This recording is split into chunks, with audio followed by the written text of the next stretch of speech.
Good morning, friends. It's nice to be here and be able to spend a weekend together. Even the weather looks like it's cooperating. You know, God very, very often tests our love for Him with some kind of a big frightening storm or something that frightens us. And we have to go through that, and then we find out that it really wasn't anything at all. It just kind of disappears. But there's that test of our willingness. So I think the storms of yesterday were a test of whether we were willing to come here in spite of them. And the tests of today will be whatever they will be. And on and on. We have a topic about talking about Master and his role in the modern age and so on. But we're all devotees here.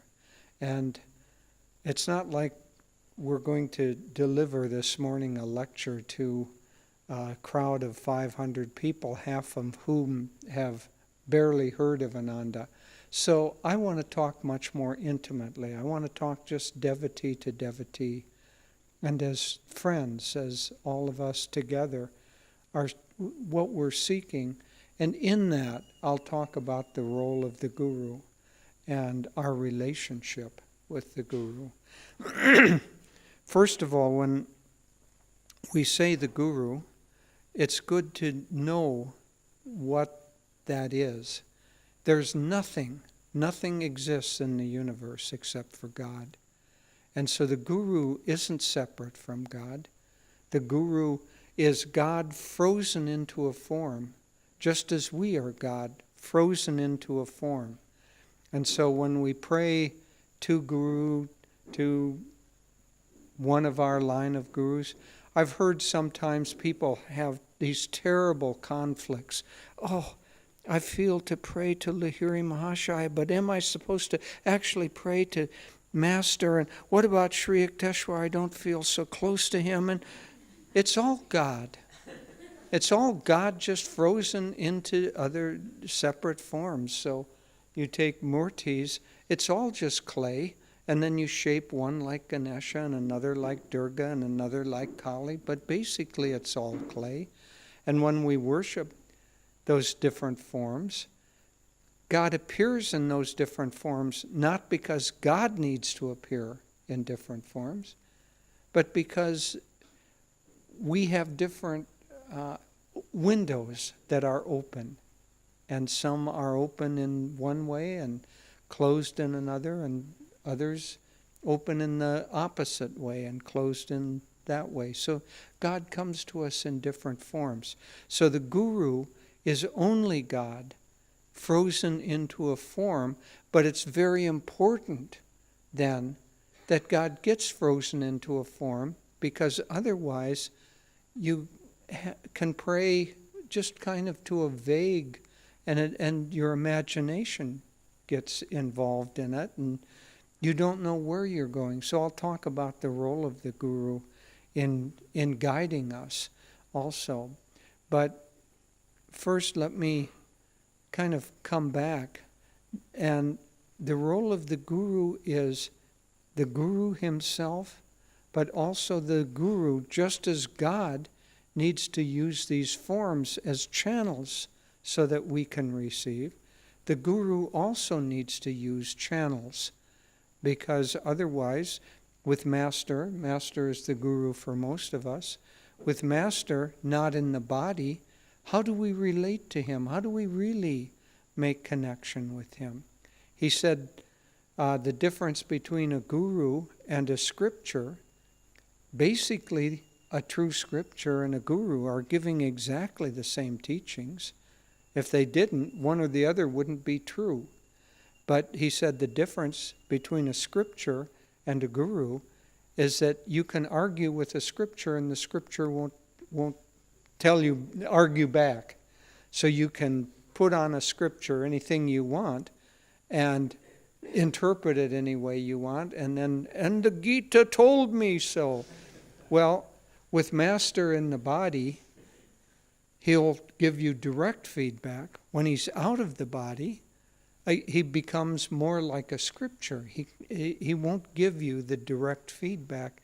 And I can't tell you how many times Devi and I, and many, many others of acharyas, have heard someone come with some absurd idea and say, Master told me so. And so I'm going to follow Master's guidance. It isn't Master's guidance. So the Guru has to work through channels that can give you direct feedback until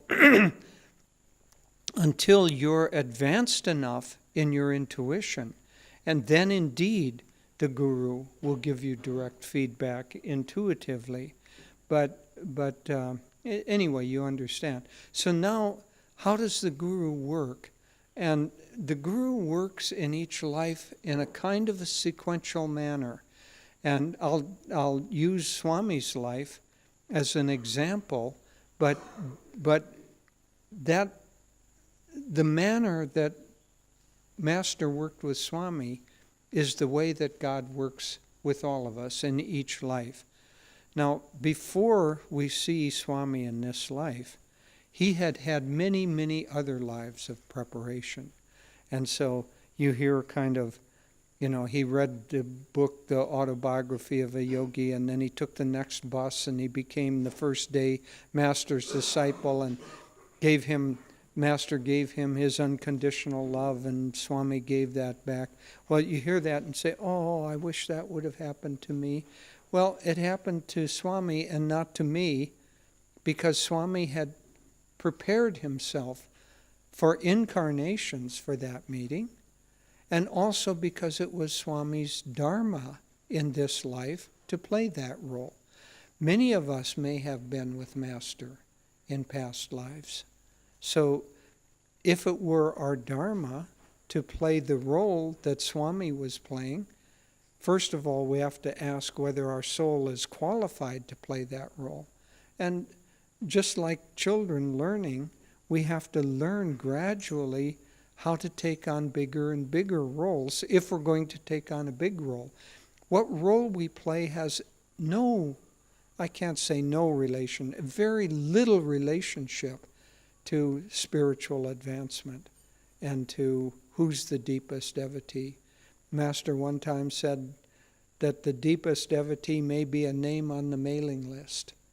Swami met a very beautiful self-realized yogi, Swami Rama, and spent a few days with him. And Swami Rama was asking Swami because Swami at that time, Yogi Rama, was at that time still with SRF, Swami was. And so Yogi Rama was asking about Swami's role, and then the role of the president, Dayamata, at that time. And when Swami described it, he said, ugh, what a burden. And Swami kind of, a little bit cheekily, are you saying it's her bad karma that put her in that position? And Yogi Rama laughed and said, no, of course, it's her karma to play that role. And then at one point, Swami said, why aren't you more public? Because Yogi Rama had just retired. He was in a little village with just a few disciples around him. And Swami said, why aren't you more active? You have so much to give, so much to share, and yet you're not doing it. And Yogi Rama said, God is playing the role that he wants to play through this body.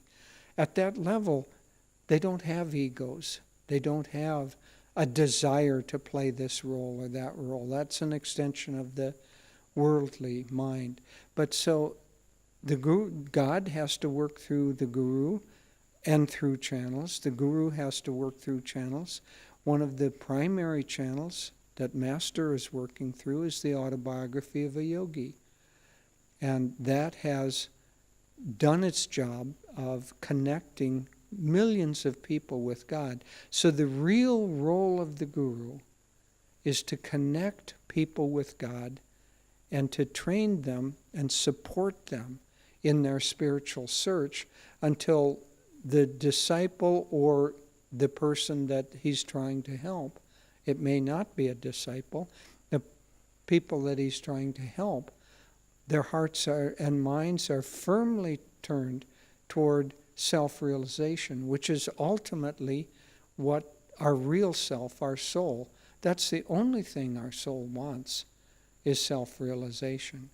But through the drama of Maya, we take on many, many roles and desires that kind of prevent that, so that the desire for that builds up. And then when it comes, it's, as Master said, that ecstasy is beyond the possibility of imagination.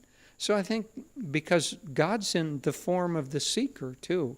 So if you look at it from a cosmic sense, it's God playing the role of being ignorant, playing the role of this enormous struggle to get back to self-realization, and then the enormous joy of that when he finally or she finally succeeds.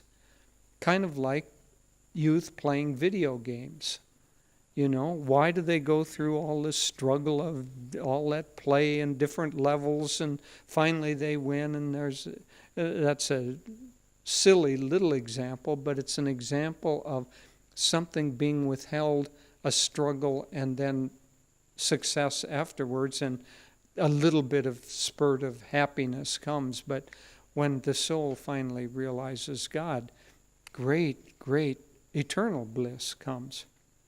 But so God has to send out some sort of a carrier signal. Master in his lifetime sent out the carrier signal of lectures to thousands, hundreds of thousands of people. Toward the end of his life, he sent out the carrier signal of the autobiography of a yogi. And those carrier signals have really one purpose, and that purpose is to awaken in each of us a desire for God or a desire for something higher, which is a directional desire for God. So Swami was already searching. Probably all of us, when we read the autobiography, we were searching in some way. Maybe it wasn't as conscious, as desperate as Swami talks about his search, but we were searching, or we would never have picked up the autobiography. I mean, we can talk about how wonderful it is. Maybe 25 million people have, or 10 million people have read the autobiography. Isn't that wonderful? Well, if you look at it, that leaves like 7,900,000, you know, do the math, but it leaves the vast majority of the population not only not having read it, but having no interest in reading it. And so there is preparation on our part. And then the Guru, God through the Guru, sends out some carrier wave that makes a connection in this life and an introduction. For Swami, for me, for many of you sitting here, and we've talked with hundreds, that connection was the autobiography of a yogi. And reading that, Master said he put his vibrations into it. So reading that, you get the consciousness of Master, not just the words, not just the stories. And so that consciousness becomes very attractive to those who are ready for that particular vibration, that particular carrier wave. So then the next step is, in Swami's journey, he read that, and then he traveled to the feet of the Guru. The next step for most of us is, after reading it, then those of us who are here want something more. Probably half of the people more who read that book, they don't really want to carry on anything more than that. It was an interesting read, maybe an inspiring read, but that's the end of the story for them. It plants a seed, but they don't want to carry on the discipline that makes that seed grow. But for us, we wanted to know what the next step was. The Guru's next step is to show us that we're wanted and that we're accepted. And so that was the meeting with Swami and Master, but that theme plays out in some way in all of our lives. We've met somebody, maybe it was in Ananda, maybe it was before Ananda, but we've met somebody or some group or something that said, why don't you come? We want you to come. Why don't you join our family? We want you to join our family. We're a very friendly group, and we'll give you our friendship. And so that's playing the role on behalf of Master giving unconditional love to Swamiji. So Swami felt accepted and wanted. And so once that connection is made beyond the kind of passive form, then the next thing the Guru does is to begin to train us. Because there are lots of potential ways that we could try to worship God. Swami said, interestingly, one big difference, there are saints in Christianity, but the big difference between the Indian culture and the pathway to self-realization or moksha and the Christian way is that in the yogic tradition, there is a conscious connection and passage from guru to disciple.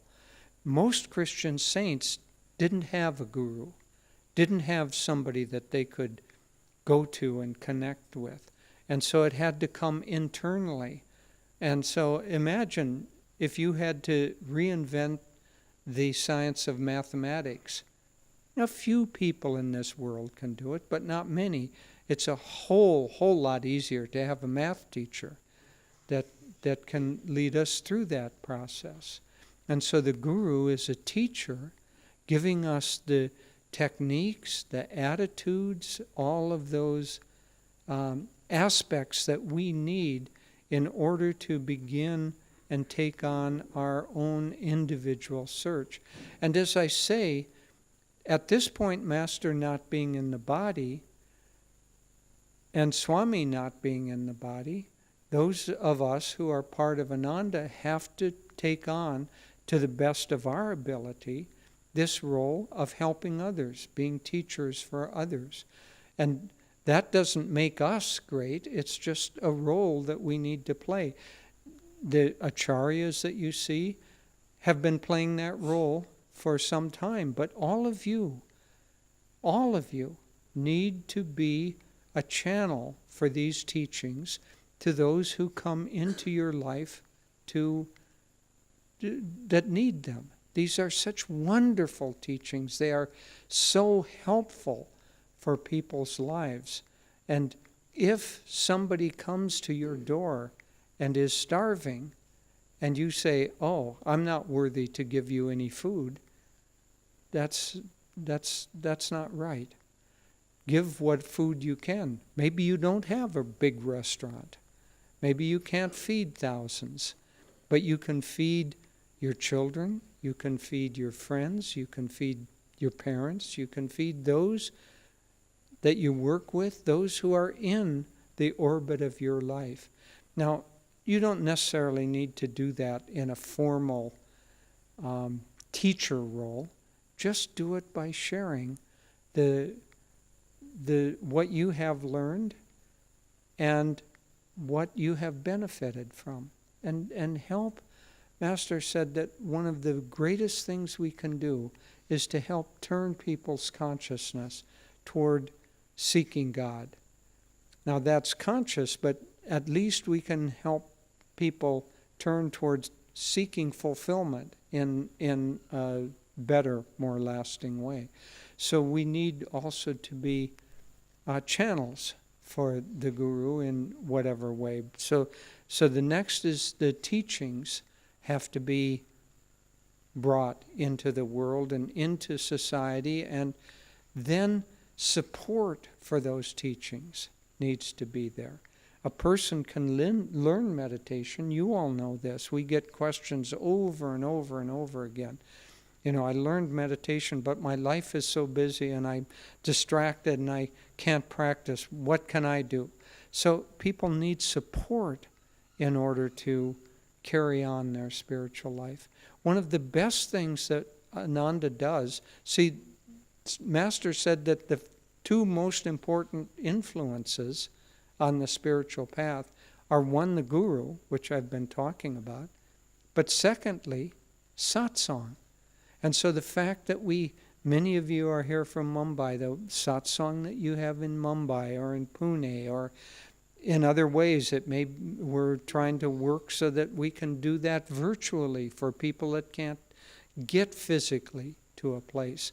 But people need others around them to support, to encourage, to share a little bit, to help guide a little bit. But that satsang often is, for many people, the most important influence, because their actual relationship with the Guru may be not very robust of a connection, but they can connect with you after a talk or after a class, to just talk with somebody.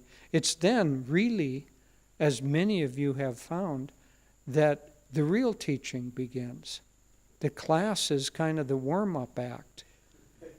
The real teaching is when somebody says, "Can I talk with you?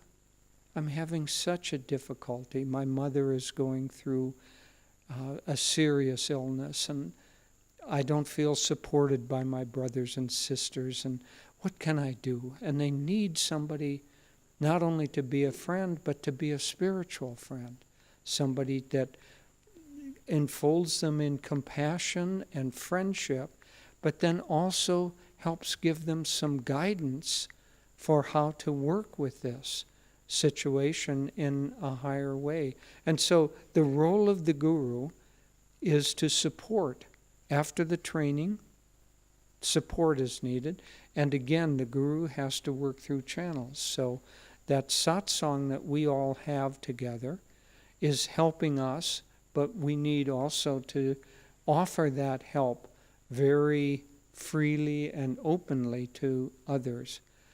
And then some people think that the role of the Guru is to send tests to people. No, the Guru doesn't need to send any tests to us. We'll draw those on our own. Our own soul draws whatever tests we need. The role of the Guru is to help us go through those tests with the proper attitude, with the proper support, with the friendship. So the Guru is always loving and helping us. Don't allow your mind ever to go into the image of God or the Guru as a stern, hateful, punishing consciousness. It's exactly the opposite. What makes life seem stern, hateful, and punishing is that God created this world with certain laws. And when we transgress those laws, we suffer. If we put our hand in a flame, we suffer. Did the Guru make us put our hand in the flame? No. Did God make us put our hand in the flame? No. He just created a law that if we do something dangerous to the body, He gave us nerve endings that create pain so that we don't do that. If we do something harmful to our consciousness, He gave us emotions that are painful so that we learn not to do that. But is the Guru pushing those buttons? No. He's trying to help us. He's trying to say to us, don't put your hand in a flame. It'll be painful. Don't act with jealousy. Don't act with vengeance. It'll be painful to you ultimately. So the Guru will give us those proper attitudes. And then I'll end, and I want to read one sweet letter that kind of sums this up. But I'll end by saying that the last thing that the Guru does is that he plays the role model for us of how to live with higher consciousness, how to go through life, how to go through difficulties with a higher consciousness. Because most of the teaching that we got from Swami Kriyananda was not personal advice. I would say Devi and I were with him for nearly 50 years. I would say that the number of times that we sat down with him and personally asked him advice on this were less than 10 in 50 years, probably less than 5. But he gave lectures, he gave talks, he gave support, and those are all available to you. There are 200 or 300 lectures available of Swami's. He sat in that chair and he did a whole series, Ask Swami Kriyananda. So almost any question you have in your heart or mind is available for him to answer that. And so if the only way he can work is for you to knock on his door, wake him up out of sleep and say, I need to talk with you, when he's already answered these questions, it's all available for you. And then he's trained a lot of people. And so those people can talk with you individually. But all of it, see, is an expression of love of the Guru. All of it. And behind that, of course, love of God, trying to be the magnetic attractive force, drawing those who are caught in Maya, the souls caught in Maya, wanting out, trying to draw them back. And it's a beautiful process. So Master said the life is for our entertainment and education. So he said how few, unfortunately, are either educated or entertained. But you and I, we can be both. We can be both educated by these great teachings and entertained by the drama of life. And I'll end by reading this letter. Some of you may recognize this book. This is a book of original letters, and some of them are handwritten, some of them are typed, that are relatively obscure letters that the group from Mumbai tracked down and put together in a book, and beautiful letters of advice and so on. So, pardon? Letters from Master, yes. So this is a letter written on November 13th, 1951. So this would be, 4 months, 5 months before Master passed, to K.S. Bailani in Pune, India. So that kind of hits home right here, doesn't it? Dear Sri Bailani, I've received your letter written on October 17th, and thank you for writing me about your difficulties. Do not be discouraged by them, but realize that for many lives you've been used to following the habits or whims of the mind, and now when you are trying to bring the mind under your control, it naturally rebels against such discipline. Does that strike home for anybody else? Most devotees undergo this experience to a lesser or greater degree, so it is nothing to worry about. See the support of the Guru in that? The important factor is to keep on trying to better yourself. No one can do this for you. You must whip the mind in submission through the constant application of willpower. Very direct, universal advice. Remember that you are a child of God, created in His divine image. These weaknesses which you have put on do not belong to you. You must be strong and conquer them one by one if you would know God. At the same time, do not be discouraged when you fall, but lift yourself again and again out of your mental lethargy by longer and deeper periods of meditation. If you apply the teachings, and then in parentheses, as given in the printed lessons, because that was the vehicle for him to reach that time, every day you will see yourself change. Do not expect to change all at once, but by continuous effort and faith in God, the change will take place. Above all, love the Father. In spite of your weakness, love Him unconditionally and mentally surrender yourself to Him. In Him, you will find the fulfillment of all your longings. Start right now doing little services for others, no matter how small they may be. Feel that you are serving the God in them. And should you fall in trying to lift yourself, get up and try again. Never allow yourself to feel discouraged. Please give Kriya only to those members of your family who are deeply interested and whom you feel will use it daily. God bless you and your family. My prayers will be with each of you. Very sincerely yours, Paramhansa Yogananda. Beautiful letter. So, David G. will talk a little bit, and then we'll leave time for questions. It's so wonderful to be with you all. And we thank you for joining us. You know, as Jyotish said, millions of people have read autobiography, but you all have chosen to come here today. And God has, on a bigger picture, God has brought us all here today for a reason, to help create bonds in God and Guru, to help inspire us. And I was looking around the room here. We have people from Mumbai who have driven. We have people from Pune. We have someone from Gurgaon. We have people from Chennai.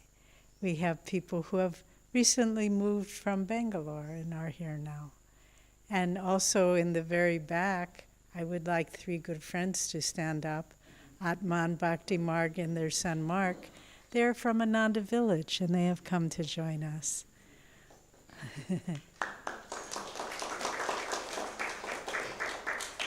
Atman is the community manager of Ananda village, and he is in charge of the development and the new temple that is being built there. Bhakti Marg is originally from Spain. Spanish is her native language, so she is in charge. She and a wonderful partner are in charge of the worldwide Ananda Espanol. And they have students all over the world that they are training in Spanish, in meditation teacher training. They've translated a number of the books into Spanish, autobiography, lessons in meditation. So it's and Mark, their son, just graduated from college, and so the family is taking a trip to India and to Spain for his graduation. Also too from Kolkata. Who's from Calcutta? Oh, thank you. Thank you. Thank you for coming. It's such a joy to be together in God's name and Guru's presence. The human heart is probably the most central reality of all creation. Do you remember in Autobiography of a Yogi? Am I speaking loud enough? No? Okay. In Autobiography of a Yogi, remember in the chapter An Experience in Cosmic Consciousness, where Sri Yukteswar touches Master on the chest. He feels as though the breath is being drawn out of him like a syringe, and he goes into ecstasy and ever-widening spheres of perception. And finally he said, galaxies upon galaxies, he expands beyond them. And finally he said he saw all of creation, everything, infinite creation, as though the lights of a city lighted in the distance, sparkling in the distance. But then this is really one of the most profound sentences in the autobiographies. He said, but then I went further, and I realized that the center of all the created world was a point of perception in the human heart. Isn't that amazing? And we go through our lives, and admittedly, I think if I would sit down with any one of you, if you would sit down with me, we could share our difficulties, we could share our suffering, we could share our disappointment in life. But we need to understand that the Guru he can't fix all the little karmic intricacies.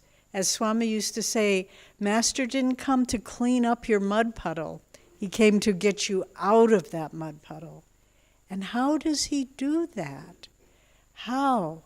And how can we work with him, with the Guru, in the most effective way? Because as Jyotish was saying, what is the Guru? Master in his own words said, I killed Yogananda long ago. No one dwells in this bodily temple now but God. Once someone praised him for his humility. He said, how can there be humility when there is no consciousness of self? People would say, oh, we understand that so-and-so is your disciple. He said, I have no disciples. God is the Guru. So he was trying to tell us, I am not a physical body. I am not a personality that resides in time and space.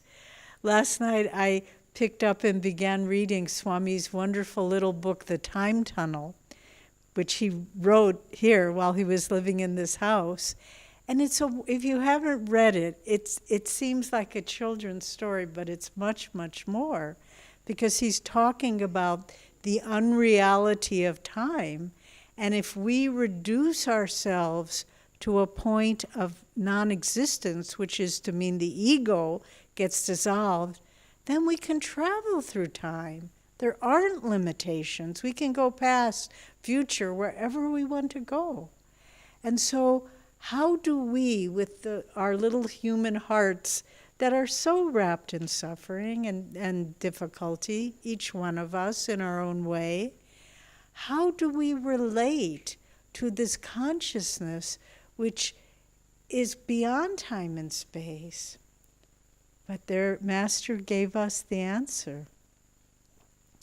Because once someone asked him, if God is infinite, how could he possibly care what happens to this person or that person on this little mud ball of earth? An insignificant planet in a mediocre solar system in one of billions of galaxies. How could he possibly care? How could he possibly know that our mother is sick, that we can't pay, can't support our family, that our in-laws are unkind to us? How could he know? But Master said to this man who asked, he said, your concept of infinity is too small. God is infinitely large, but he is also infinitely small. And as he says also in that poem, Samadhi, the sparrow, each grain of sand, falls not without my sight, God says. And so we need to feel it's uplifting. You know, we can talk to a friend and get sympathy on a human level. I'm having a hard time, this is happening, and they can comfort us. But that comfort lasts only for a short while, because after a little while we're back in the middle of that same problem again. But someone gave us, we read an essay and they used the expression, in each one of us there is a God-shaped hole, and nothing else can fill that. No human sympathy, it can help a little. No material rewards can help a little. But there's this God-shaped hole, and the only thing that will fill that hole and bring us the comfort that we really want is God's presence. And the Guru comes, Yoganandaji came, as a channel for God. And if, with such compassion, we quoted his poem recently, spiders?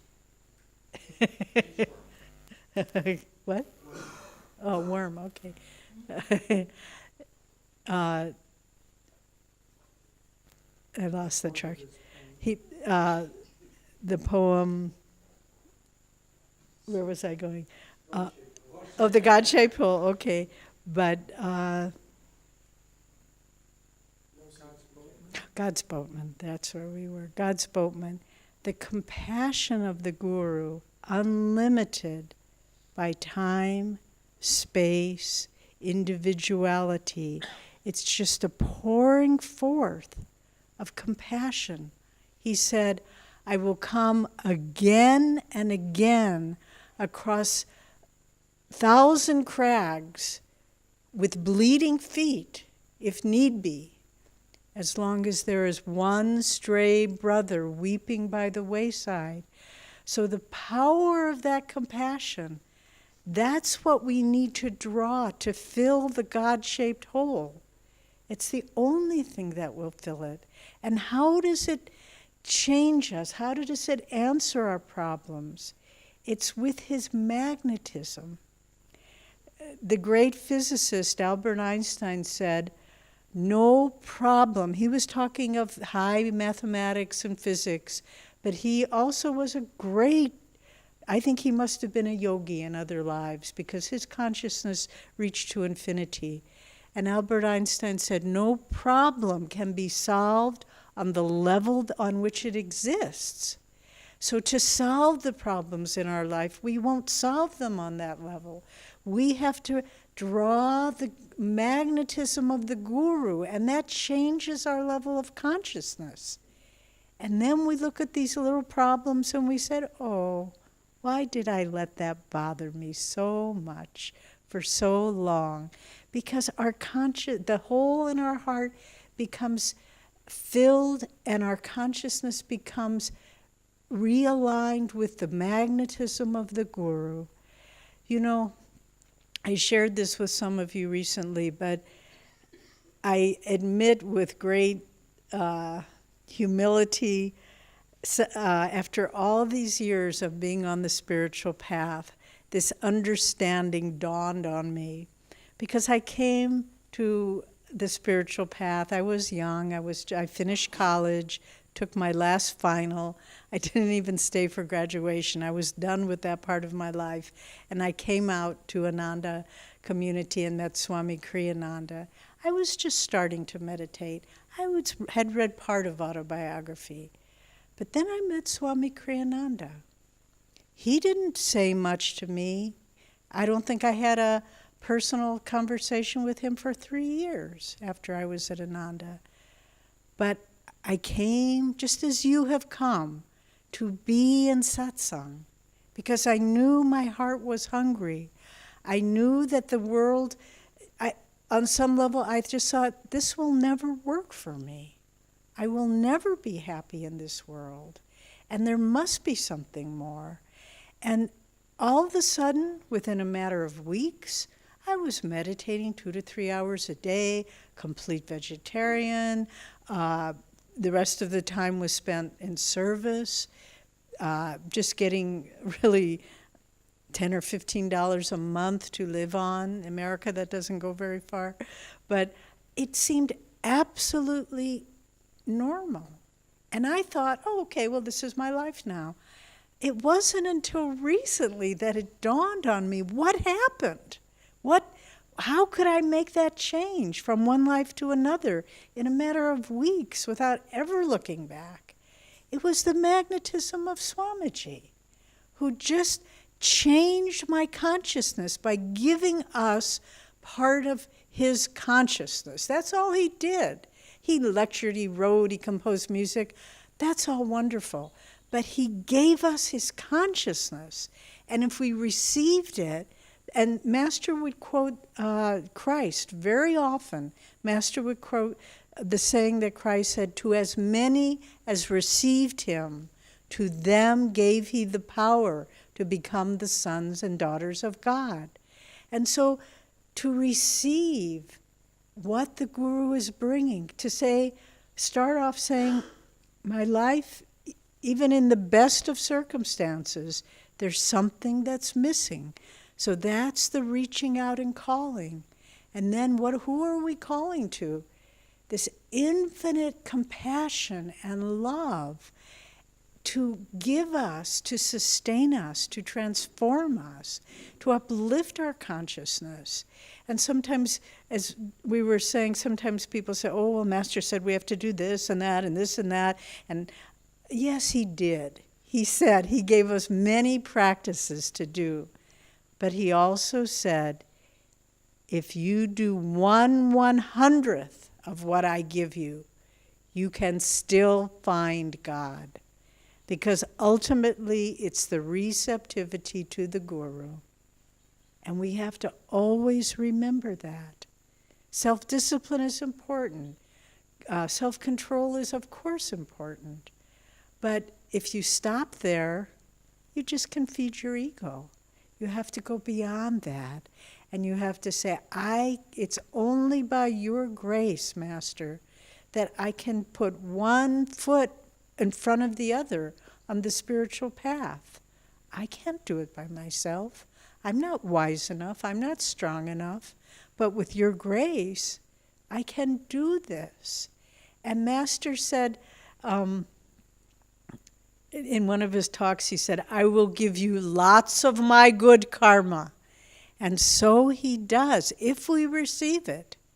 If we say, I need that. I understand that unless I change my magnetism, everything will always go wrong. And so how do you change that? We've been saying receptivity to the Guru, but also environment. Be with people who are uplifted, whose lives are focused on the spiritual path. And little by little, your magnetism will change, and things that seemed impossible will start to happen of themselves. You know, just as you are building a temple here, we are building a new temple in Ananda village. And Ananda, we've always been an expanding work. There never was enough money to do everything we needed, but we said, God, we'll just keep serving you. I'm going to I hope I don't lose my train of thought, but I want to tell you a little story that's wonderful about how Ananda was built. In the early years, there was a man, Nitai. Some of you may have met him. He started the school at Ananda village, and he worked very, very hard. And he had almost no budget. He'd save a little money, and he was trying to build a school for the children. And he'd get money for paint, and he'd be able to paint. Then he'd get a little money, and he'd put the plumbing in. And it went on for some years, and finally the building was done. And we had to get the building inspector to come and say, okay, you can use this building. He came, fine, you can use this building. Then the fire inspector came to see if in America we have so many codes, it's cumbersome. But the fire inspector came and he said, well, the building is all right, but you need to put in, and we live in a rural area like this, you need to put in a paved road out to the main highway. So think about someone coming and say, you need to pave the road from here out to the main highway. And Nitai said, well, how much will that cost? And they said, oh, several $100,000. He had like $25. So Nitai said, oh, and the man said, and I'm returning in 2 weeks, and I want to see your plans. Otherwise, you cannot use this school building. And Nitai just went into prayer, and he said, Master, I built this school for you, for your children. If you want to close it down, it's yours. There's nothing more I can do. I can't raise the money for a road such as this. And he just gave it to God. He didn't worry. He didn't fret. He just said, God, this building was for you. If you want it, then you help me find a way. 2 weeks later, the car pulls up, the fire inspector, as he said he would. A man gets out of the car, but it's a different man. And Nitai said, well, what happened to that other man? He said, oh, he got bored with this job. He went to a different job. And Nitai rather naively said, well, that man said I had to do a paved road. And this man looked around, and he looked at the school, he looked at Nitai, he looked at Ananda, and he said, technically that is true, but I think we can find a way around that. It's mainly about communicating in case there's a fire. He said, do you have a whistle? And Nitai said, what? He said, you know, a whistle that you can wear on your neck and blow. And if a fire comes, you blow your whistle. And Nitai said, yes, I will get a whistle. But he didn't get locked into all the problems. He just said, Master, I'm living my life for you. And the same thing just happened. His magnetism was aligned with God's will. That's the important point here. And the same at Ananda village. We're trying to build a new temple there. We don't have all the money. We didn't have nearly the money that was needed. But we got, within 3 weeks, we were notified by 2 people. One we knew, but had no idea they had any resources. Another we didn't even know. They were a member, they took online classes from Ananda, but didn't even live in America. Within 3 weeks, these people, 2 different people contacted us. We had 85% of the money we needed because the magnetism was right. There was harmony, there was offering to Guru, everything. So in your own life, how to deal with the problems? Pray, offer your life to God, but draw that magnetism of the Guru. You will find everything begins to align itself.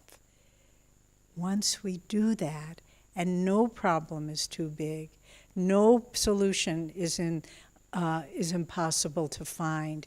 If we raise our consciousness up from the level that the problem exists, and we raise it up to God, draw His magnetism. And this is what the Guru has come to give us. 2 things. 1, how to live in this world with our will and our consciousness aligned with His. But second, and more important, how to transcend this world and find, as it says, the peace that passes all understanding, to find God's living presence with us each moment in our life, His joy, His strength, His wisdom, His love. This is what the Guru comes to bring to us. And I too want to close by reading a letter. We really treasure this book from all my devotees, all of you who were involved. Thank you so much. It's really, every single letter is just a treasure. So I will close with reading this letter. And this was written in January 1950, so about 2 years before Master passed. But this is a New Year's message. So he wrote this to all the disciples at the beginning of the year. But you know, as we were saying, time doesn't exist. We don't have to wait till January to begin anew. Here we are, almost in the last quarter of this year. But God lives in the eternal now. So let's listen to Master's instructions and let's try to live them in our lives. Okay, thank you, Jimmy. Okay, but do you take resolutions? Okay. Okay, this is your Diwali message from Master. Perfect. Okay. Resolve this coming year to appreciate the value of time. For how is it possible to solve all the mysteries of the soul in one short lifespan unless we make the most of each year? Very few know how much can be accomplished when each day is used wisely and economically. Without realizing the value of immortal time which God has given us, whole lifetimes may ebb away before we wake up. All knowledge comes from the inner source, from the soul eternal, without limitation. But that doesn't mean we can afford to waste opportunities when God's priceless treasures are waiting to be received. How to quicken your evolution? By consciously condensing all your experiences through the power of concentration and focusing attention on one point. Condensation of action means quick, efficient performance of duties that ordinarily would take a long time. Having gained entrance into this vast school of life, resolve to make the most of all it can teach you. Worldly education starts with books and external methods. But the student of self-realization starts by increasing his receptivity. Faithfully practice your meditation techniques, for your spiritual progress depends upon the receptivity of your mind, brain cells, and spinal column, and the grace of God and our gurus. The infinite source of all knowledge lies within you. When the mind is receptive, you can more readily conquer your problems. Calmness, concentration, condensation of experience, and regular practice of meditation will enable you to master your destiny. I'm going to read that sentence once more. Don't let your mind wander. Calmness, concentration, condensation of experience, and regular practice of meditation will enable you to master your own destiny. My deep prayer for the new year is that your steadfast efforts will find fruition in ever-increasing happiness. God's blessings, Paramhansa Yogananda. Answer some questions now, because we don't want it just to be kind of a broad talk. We want it to also be specific to your questions. And you, I'm going to ask to start, because last night we were having dinner and you asked several questions. How does one balance the firm discipline and compassion on the other hand, with ourselves and with others? Can you repeat Okay, the question? how to form a balance between discipline and compassion, both for ourselves and for others. It's actually a profound question, because these two channels, discipline requires the willpower. Master started his teachings, when you read his lessons, remember he was saying, read my lessons, study the lessons. In those written lessons, he started with a number of lessons about how to increase our willpower, which ended in the energization exercises. And so the willpower, he said, is the mind, a desire plus energy directed for a particular goal. When Devi introduced the family, she just introduced Mark as a college graduate. Well, Mark is also a national rowing champion in part of his team, which requires, that sport requires enormous energy and discipline and teamwork and willpower. So willpower is the energy of desire plus energy directed toward a particular goal. So that's needed in the discipline aspect. So for us, we have to bring willpower into our spiritual life. And many, many of the things that questions that come up are really questions because we have not chosen to apply willpower in the direction, and we're divided against ourselves. Someone else will later answer the question, how do you do meditation practices in the midst of a busy life and all these other pulls on your energy, all these other things? I'll just say very briefly, if you look at your life, you'll see lots of space in there, lots of time that you could devote to meditation. But you have not chosen to do that.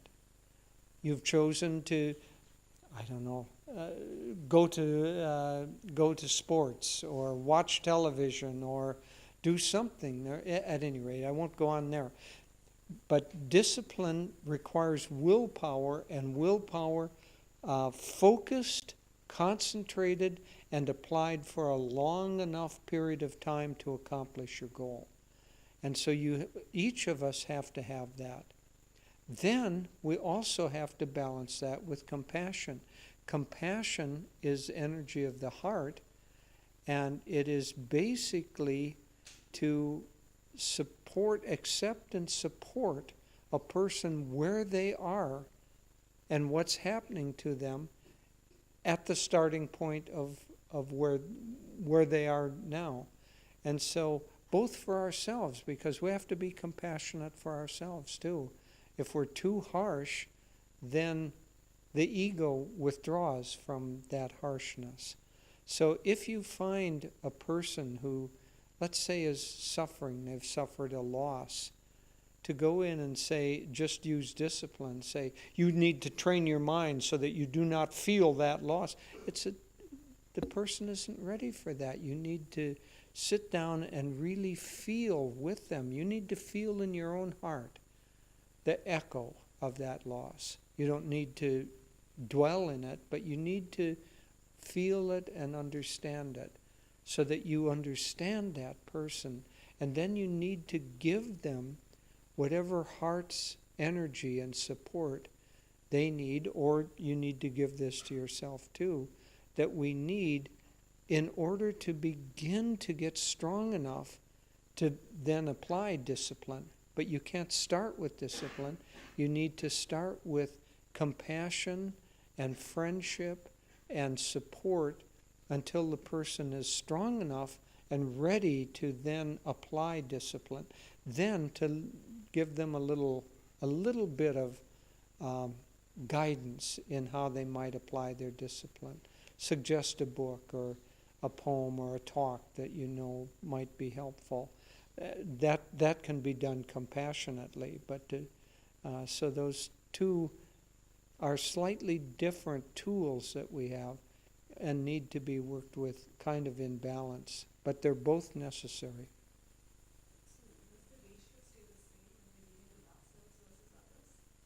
I'll let Devi answer. I couldn't hear you.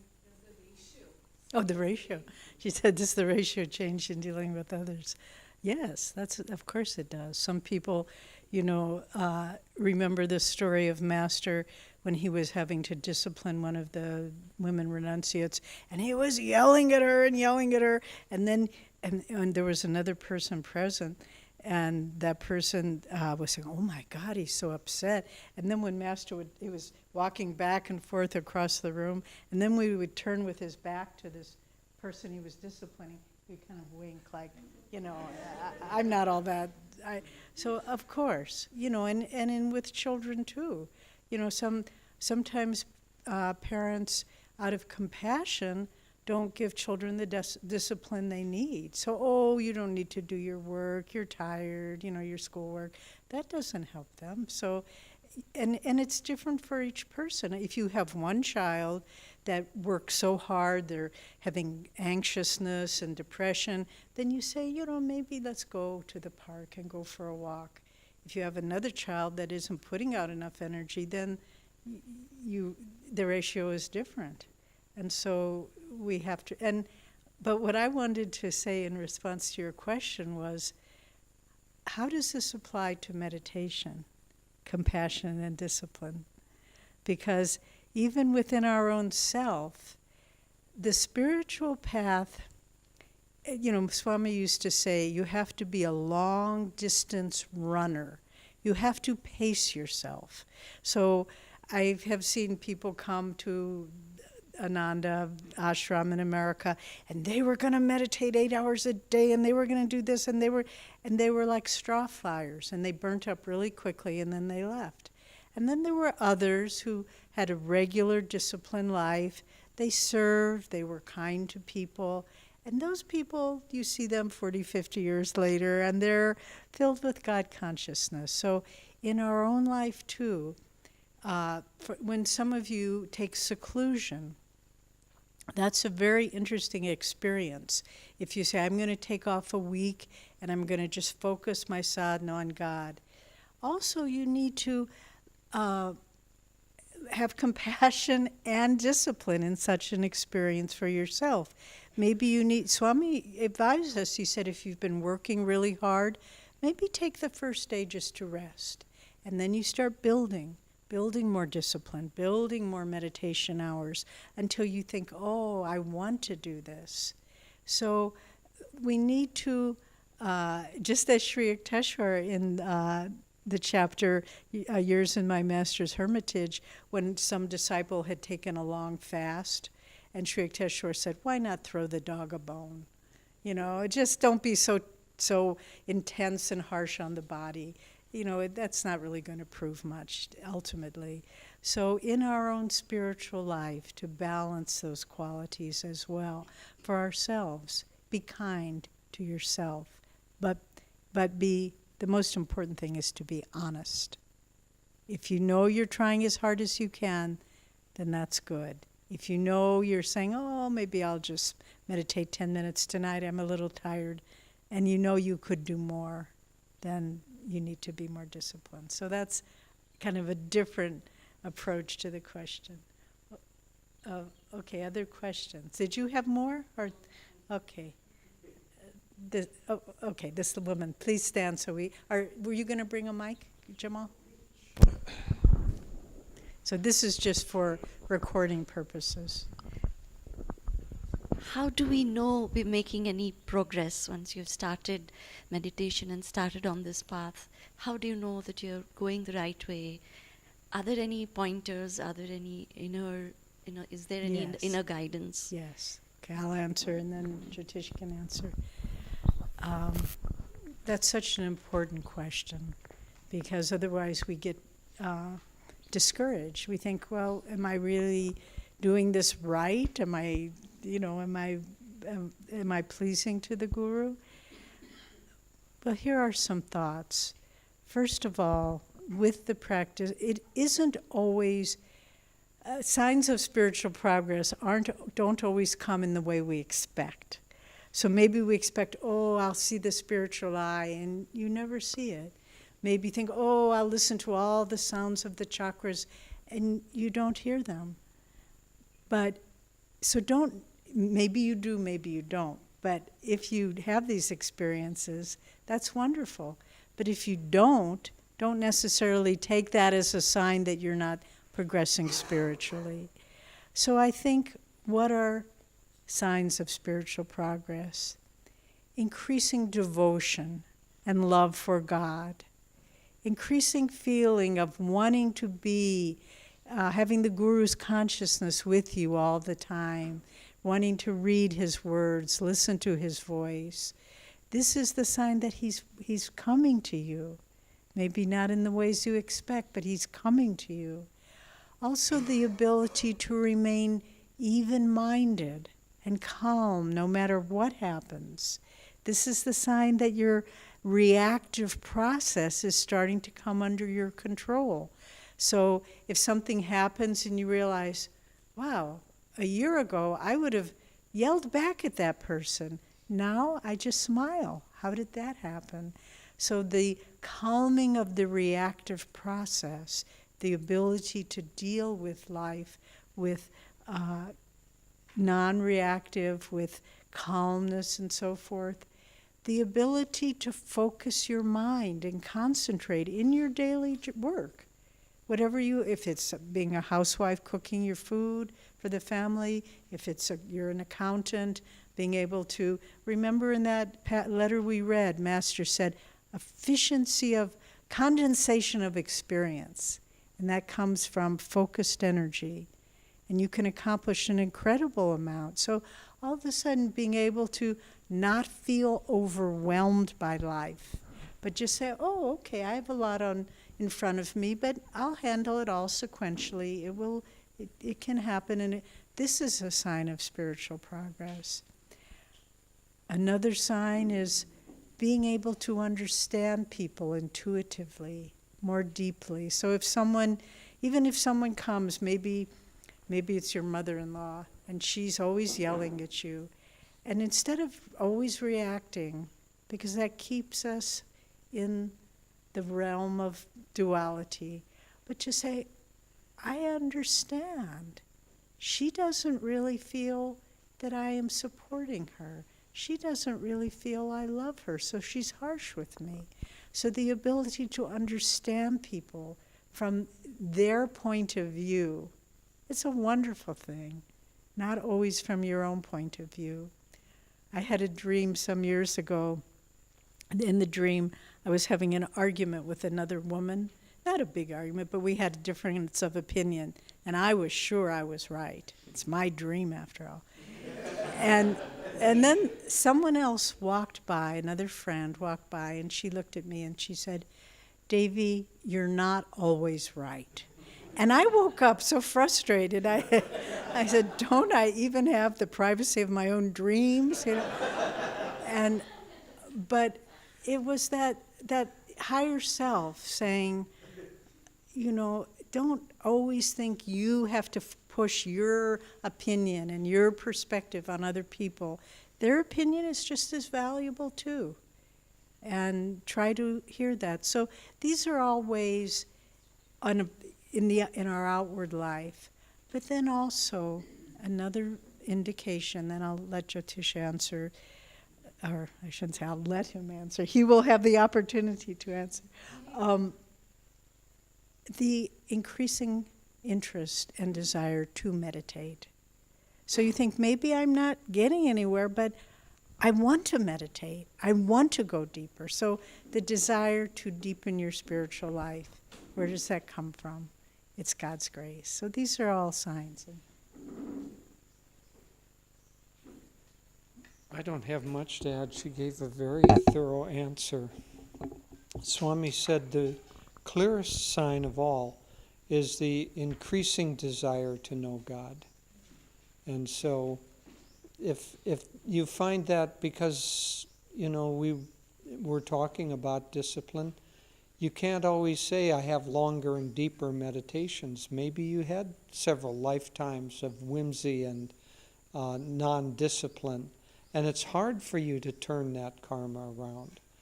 But as Devi said, having the desire to turn that around is sometimes more important than the number of hours that you have. So the increasing desire, I would say two more things that she didn't mention. There is an increasing sense of joy that permeates all of life and your consciousness. And it's a very quiet sense. It's not ha-ha, bubbly, oh, everything's just wonderful. It's almost like the sound of a distant waterfall, but it's there.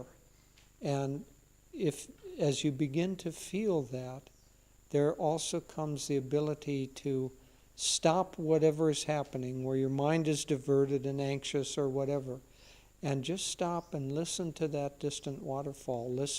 Feel that joy inside.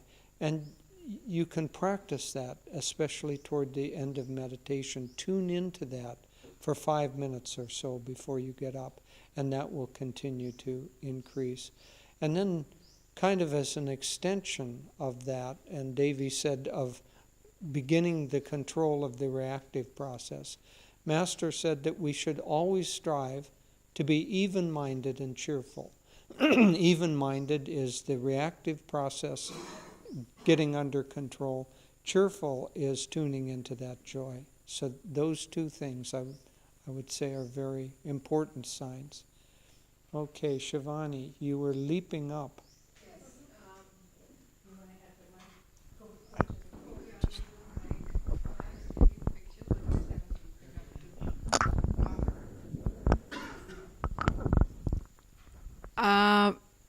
Sometimes we take a decision, we move in a direction, and we feel it is right.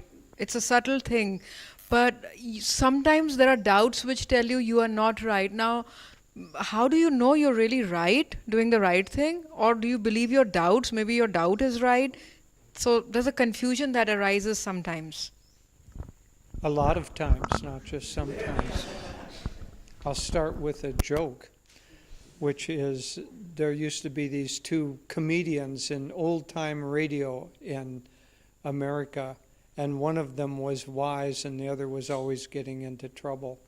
And so the one getting into trouble all the time went to the wise one and he said, "How is it that you become so wise and you know what to do?" And the sage says, "Well, wisdom, you see, comes from experience." And the young one says, "How do you get experience?" Says, "From not knowing what to do." And so you don't always know whether you have to first try to feel. I'll give just a couple of pointers, because if you do something that is based on your intuitive understanding, it's more likely to be to have wisdom, guidance behind it.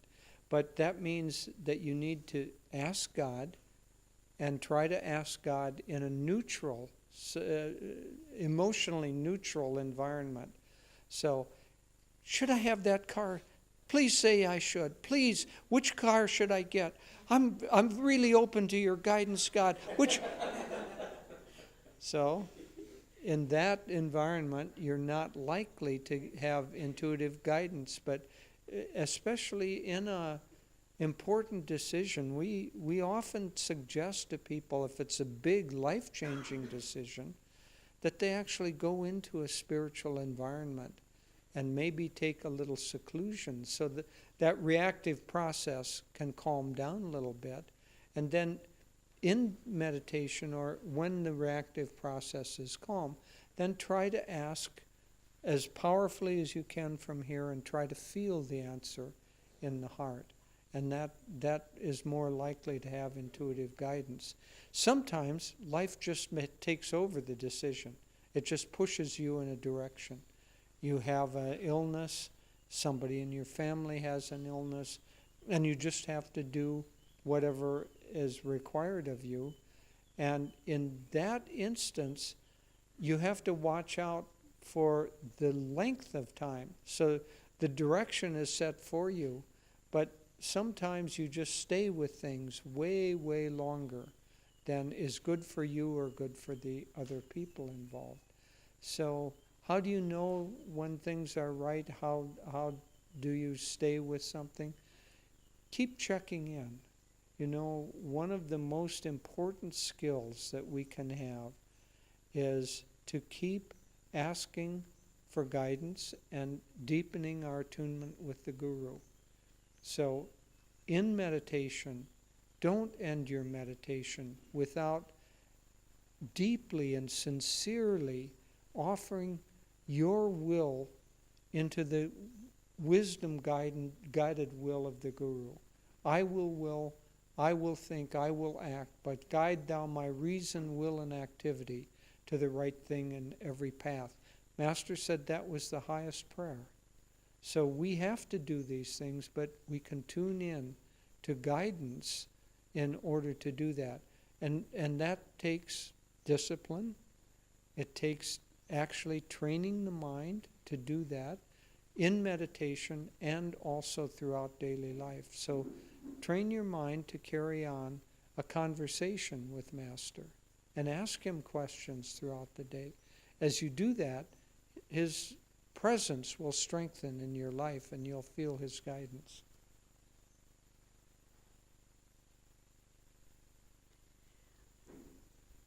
You know, Swami Kriyananda was such a wonderful example of courage of action. His name, he chose the monastic name, meaning bliss through Kriya technique, meditation technique, but also bliss through action. And did everything he do, was it everything always were the results as he expected it to be? Not at all. Did he get discouraged and filled with self-doubt? No, he didn't. Remember in the New Path, he talks about how he used to have so much doubt. Master said he was riddled with self-doubt, but he overcame it. He overcame it by really aligning his will to the Guru's will. So don't be afraid to go in a direction, but as Jyotish said, keep checking in every step of the way. Even if you've made a big decision and you're going to look foolish if you reverse that decision. And Swami did this from time to time. He was heading in a direction and then he no longer felt it was what God wanted. He would say, okay, we're not doing that anymore. And people understood, better to be in tune with God than to say, oh, well, look how foolish you've gone in that direction and now you're changing. So don't be afraid to make decisions, but at the same time, keep checking in. And remember we were saying in answer to the last question that one of the signs of spiritual progress is joy, kind of an underlying river of joy flowing beneath all of your life experiences. When you're weighing in the balance what to do or what not to do, try to use the measure of a sense of joy. So if you think this way or that way, what do I feel? Not just happy, but calm, divine joy. That's usually an indication of which way to go. I shared this with some of you the other day, but recently just a funny little insight came where someone in a department we work with, for whatever reason, was writing these very unkind letters to other people. And people were complaining to us, well, this person, he wrote this very nasty letter, and he wrote me this nasty letter. And so I was really praying, is there something I should do about this? And I, kind of in maybe corporate terms, I was thinking, Master, is there an action item here for me to do? And then he answered in kind, and he said, no, there's only a reaction item. Don't do it. Let it go. I will work this out. And I felt free then. Okay, I don't need to do anything. So that's another good measure. Is this action, is this course, is this just in reaction to something, negative reaction? Or is it really a clear course of action? So that was, all of a sudden I thought, I'm going to use this in the future. Okay, so another question? Gentlemen. We'll go with this gentleman. That's very good. Or you can repeat the question. Where you start. Clock. What exactly would make a spiritual community? I mean, is the belief in Master sufficient, or what exactly makes a spiritual community, a genuine spiritual community? Okay. So, I think really it's many things, but let's start. I think from my experience, the most important thing is a spirit of spiritual dedication and cooperation. Unless the group knows how to cooperate, and as we were saying, listen to each other, accept other people's point of view, try to tune in. We often use the expression in building Ananda village, what is trying to happen here? So in other words, what does God want to happen here? So I think spiritual community comes first from a consciousness. and then it's manifested outwardly.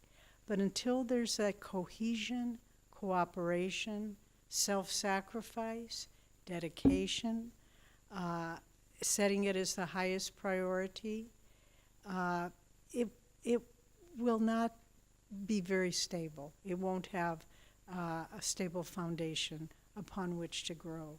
So it's nothing outward. And when Swami started the communities movement, his first actions were to attune people to the spiritual life and to also challenge us.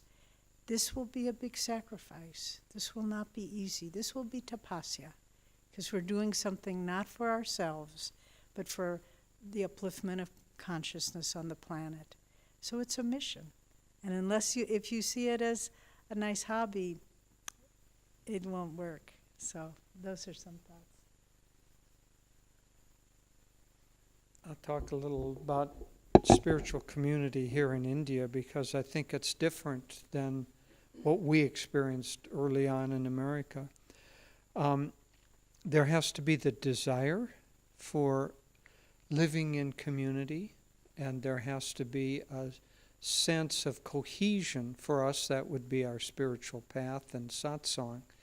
But there also has to be a karmic opening. We had hoped to create spiritual community here, and we built the flats for that reason. But the karmic opening for India is, I don't think, here for rural community, meaning that India is coming up.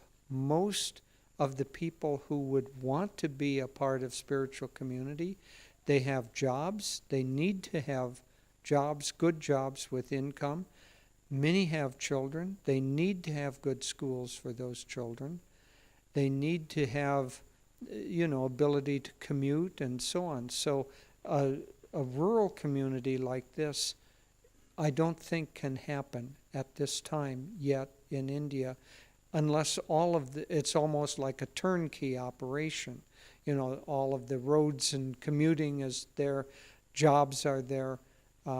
They tried that at Lavasa and couldn't make it go. So it's difficult. However, rural communities, most of the communities for Ananda are urban communities. And so if rural communities aren't right, urban communities could be right. So if there were a large group in any one place, Pune, Mumbai, up in several places in NCR, Noida was almost ready to try to do one. If there are enough people who want that, then the energy could begin to coalesce around, first of all, probably moving all into either the same neighborhood or into a building together. And in that, either neighborhood or building, you can have a place for worship, so people can come together for group meditation. You can have the same place for classes and so on. So you can create those facilities for group support that are necessary. But that's another step, because Devi talked about sacrifice. That will take enough people, I would say at least a dozen people. It would take at least a dozen people willing to move, willing to put group energy in, willing to dedicate financial support to making that happen. But if there's enough group, one might say, will to manifest this, then it can manifest. The other element, and this is more subtle and sometimes takes longer to develop, is that there needs to grow a group harmony and a group friendship. Swami, in the beginning at Ananda, created that harmony. But I've seen this indifferently exhibited in different places in India. I've seen some groups that are very harmonious. They just are naturally harmonious. People like each other. They work together. They're easy to share things. And I've seen other groups where there's a lot of underlying tension, where people don't feel understood or they don't feel trusted or something. So that has to work out in a group consciousness enough so that when you're trying to undertake a big project, you don't end up using half your energy just trying to interact with each other. The interactions need to be much more seamless and supportive. And sometimes that takes time to grow. So I would say that we're not far in some places from the ability to do community here in India. And I would love to see that happen. I'd love to see, the experiment of a building with a dozen more. Master said spiritual community ideally would be 50 to 100 people. So think of an apartment building with 50 to 100 people who are all doing this path together and supporting each other and supporting not only each other, because if it's too internally focused, it won't have God's grace, but supporting each other in order to be a light to the world. But I don't think we're very far from that. Other questions? Gorja. So my question is that how Master and Swamiji always say we need to be even-minded and cheerful. It's for me, I was just recently pondering upon this, that in my life I'm able to be even-minded when there's something to feel really happy about. So I'm able to calm my excitement and not feel like, oh, I've just gained something, So I'm able to do that. But then when it comes to not being able to perform some important part of your dharma because of a weakness and attitude that you have, then how not to feel guilty or depressed or, Okay, that's a good question. Everybody heard.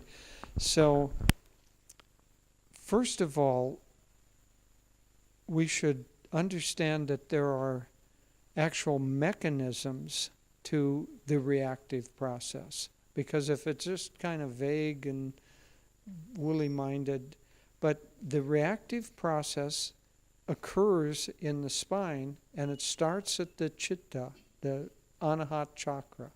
And so at the heart center, a negative reaction to something pushes energy down and pulls the energy and the consciousness in a downward direction, and a positive reaction pushes it up and pulls the energy in an upward direction.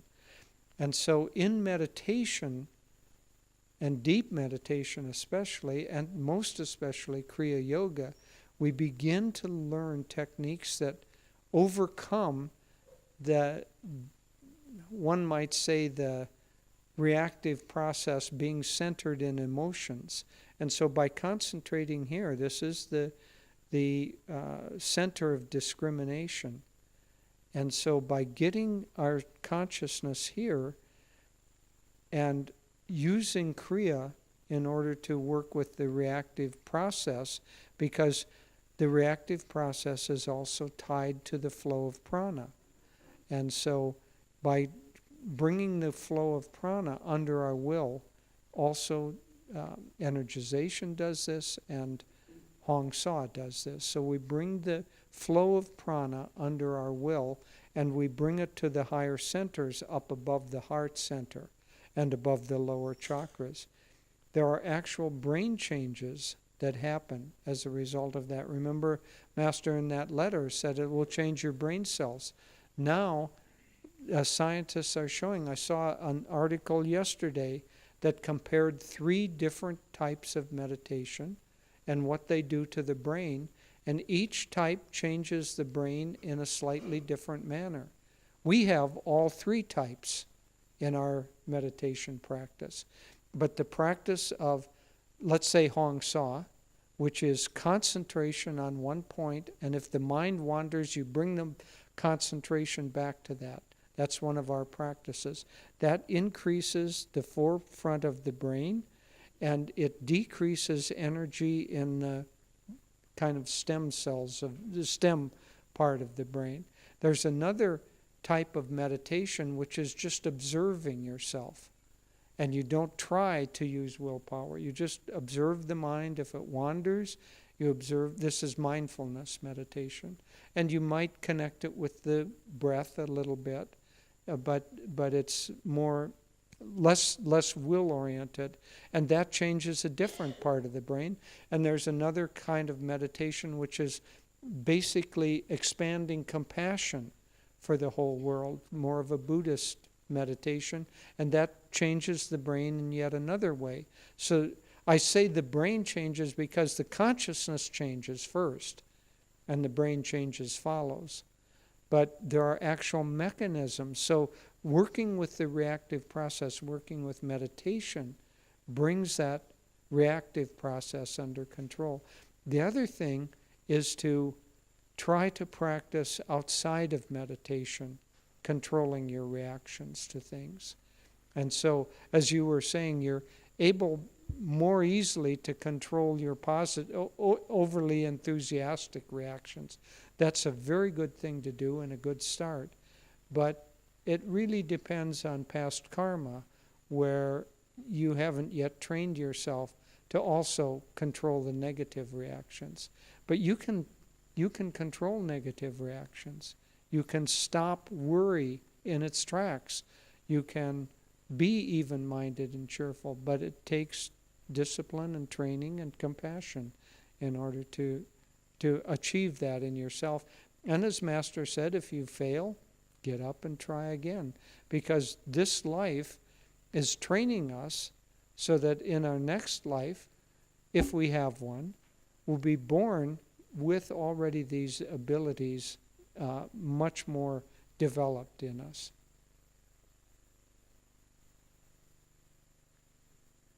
But really your question has, we can make it bigger too, because everyone has strengths and weaknesses. Some people can concentrate very well. Some people can't. Some people can control their emotions very well. Some people can't. And the important thing is not to focus on your limitations, not to focus on what parts of your life that you just can't seem to get under your control, but focus on your strengths. That's what Swami, how he always worked with us. He would give people what, he would challenge them. He never let us rest on our laurels, so to speak. But at the same time, he would see what was our natural area of growth. So if we're very good as a teacher and working with children, then concentrate on that and don't dwell so much on inadequacies, because everyone has them. And some people have more susceptibility to moods and so forth.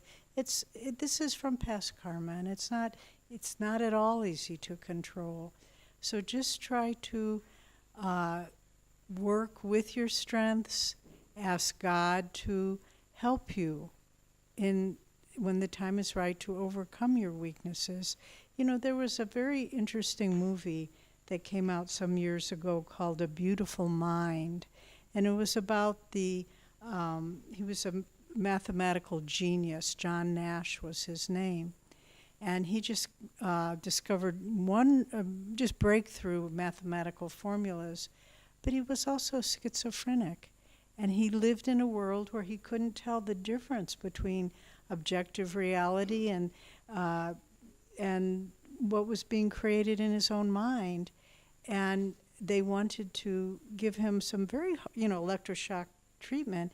And he said, he begged his wife, and she agreed. He said, if you do that, I will lose my genius as well. And so at the end of his life, they said, have you overcome your schizophrenia? And he said, no, but I've learned to work around it. And I think this is true for a lot of us.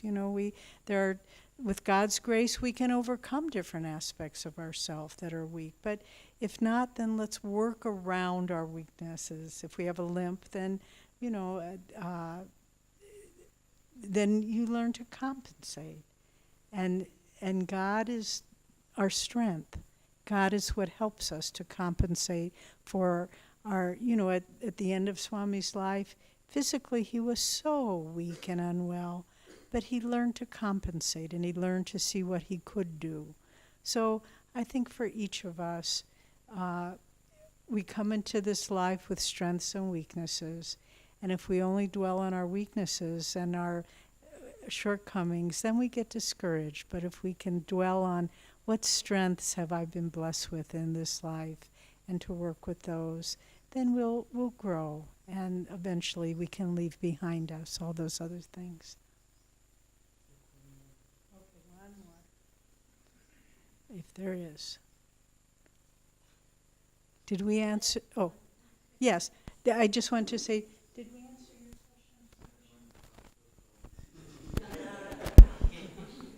question? Okay, you okay? Okay. So as she said, even-minded and cheerful, but sometimes in life we realize that not all to deal with some people you need to be firm. Sometimes maybe act you are angry, or you don't have to be always nice to people. Sometimes they take you for granted. So how do you know when to not be always even-minded and cheerful? And I mean, how to gauge when to have the right reaction? Sometimes when you deal with people, you have to be, Okay. be firm or tough, Yeah. especially at work. And Yeah. things like No, that. that's a question that often comes up with people, that if I'm not strong, then people will walk over me. So, I think it really comes down to having your values and your reality within yourself. We can, again, in autobiography, Master described Ananda as carrying a portable paradise. So if we can have a sense of peace and contentment and happiness within yourself, and then we have to, sometimes if someone says, there's a confrontation at work, you don't just say, oh, whatever you want, sometimes we have to be strong, and it's not fun to do that. No one enjoys it. Well, some people enjoy it, I think, but most devotees don't enjoy it. But again, if you have to act with strength, with, force in a certain situation, don't let it erode your sense of inner peace. That's the main thing.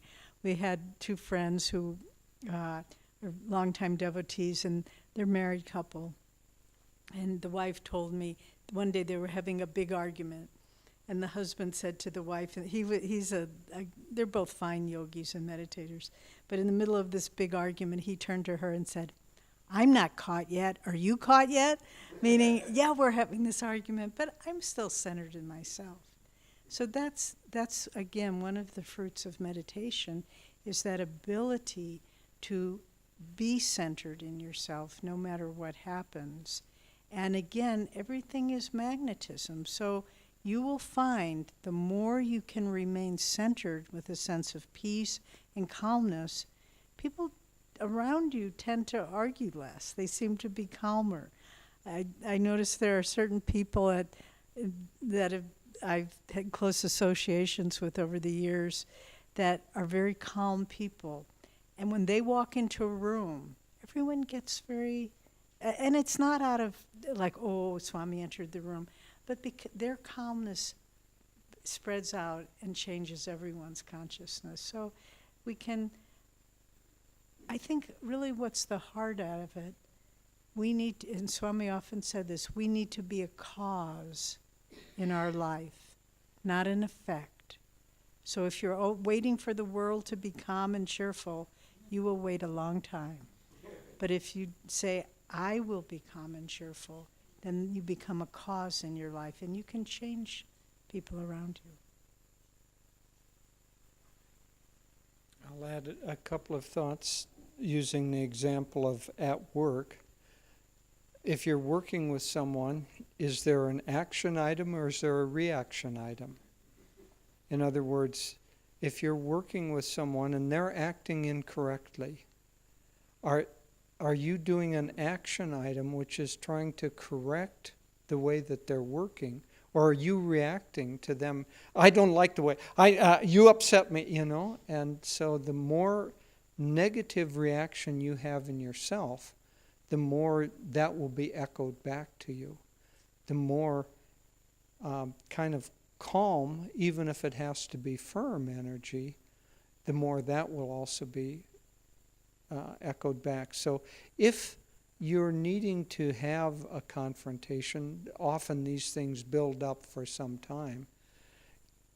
Work in meditation on getting your reactions around the situation under control, and then you can confront it much more easily.